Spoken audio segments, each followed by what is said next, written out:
আপনার চোখে প্রতিদিনের দেখা সূর্য কি শুধু আলো আর তাপের উৎস, নাকি এর ভিতরে লুকিয়ে আছে এমন রহস্য যা পুরো মহাবিশ্বকে বদলে দিতে পারে? আজকের এই ভিডিওতে আমরা সূর্যের জন্ম, এর অসীম শক্তি এবং ভবিষ্যতের সম্ভাব্য পরিণতি নিয়ে আলোচনা করব। রহস্যময় জাগতিক শক্তি সম্পর্কে জানলে আপনি বিস্মিত হবেন। 4.6 বিলিয়ন বছর আগে মহাজাগতিক ধূলিকণা ও গ্যাসের মেঘ থেকে সূর্যের জন্ম।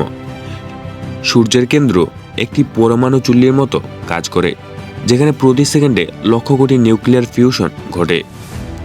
এর কেন্দ্রের তাপমাত্রা 15 মিলিয়ন ডিগ্রি সেলসিয়াস, যা এমন শক্তি উৎপন্ন করে যা আলো ও তাপ পৃথিবীকে জ্বলন্ত রাখে। সূর্য প্রতি সেকেন্ডে 600 মিলিয়ন টন হাইড্রোজেনকে হিলিয়ামে পরিণত করে। এই প্রক্রিয়া থেকে এত শক্তি উৎপন্ন হয় যে প্রতি মুহূর্তে এটি 386 বিলিয়ন গিগাবাইট শক্তি ছড়ায়। কল্পনা করুন, সূর্য যদি একদিনের জন্য বন্ধ হয়ে যায়, পৃথিবী সম্পূর্ণ অন্ধকার ও জমাটবদ্ধ হয়ে যাবে। বিজ্ঞানীরা মনে করেন সূর্য তার জীবনের মধ্যবয়সে রয়েছে। আগামী 5 বিলিয়ন বছরে এক লাল দৈত্য পরিণত হবে। তখন এই পৃথিবী সহ আশেপাশের গ্রহগুলোকে গ্রাস করতে পারে। অবশেষে এটি একটি সাদা বামন তারায় রূপান্তরিত হয়ে ম্লান হয়ে যাবে। সূর্য কেবল শক্তির উৎস নয়, এটি জীবনেরও মূল ভিত্তি।